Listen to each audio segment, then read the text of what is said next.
اہل سنت بھائیوں میں بہت فیمس ہے کہ جب رسول کے چچا جناب ابو طالب دنیا سے جا رہے تھے اس وقت سب مکے کے سردار موجود تھے، تو رسول نے کان میں کہا کہ چچا جان کلمہ پڑھ لیجئے، اور جناب ابو طالب نے جو ہے وہ کلمہ نہیں پڑھا۔ آئیے اس روایت کی اوتھینٹسٹی چیک کرتے ہیں۔ 3 راوی ہیں، نام میں بتاؤں گا، کراس چیک آپ کو کرنا ہے۔ پہلا راوی عبداللہ ابن عباس، دوسرا عبداللہ ابن عمر، تیسرا ابو ہریرہ۔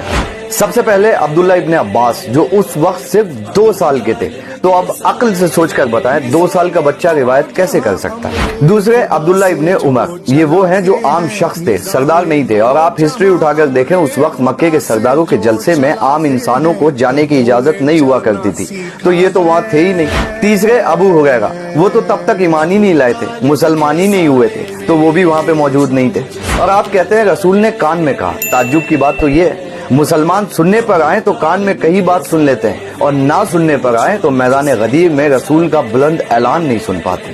یہ جناب ابو طالب کے ایمان پر انگلیاں اٹھانا یہ صرف بغض علی کا نتیجہ ہے۔ اتنا ہی نہیں، بخاری میں موجود ہے، رسول کہتے ہیں جو بھی دنیا میں یتیم کو پالے گا وہ میرے ساتھ جنت میں ایسے رہے گا جیسے 2 انگلیاں رہتی۔ اب ذرا عقل سے سوچیں، جب عام یتیم کو پالنے والا جنت میں رسول کے ساتھ رہے گا تو جس ابو طالب نے سب سے عظیم یتیم محمد مصطفیٰ کو پالا وہ جنت میں نہیں رہے گا، اس لیے کہ جنت مومن کا گھر ہے، کافر کا نہیں ہے۔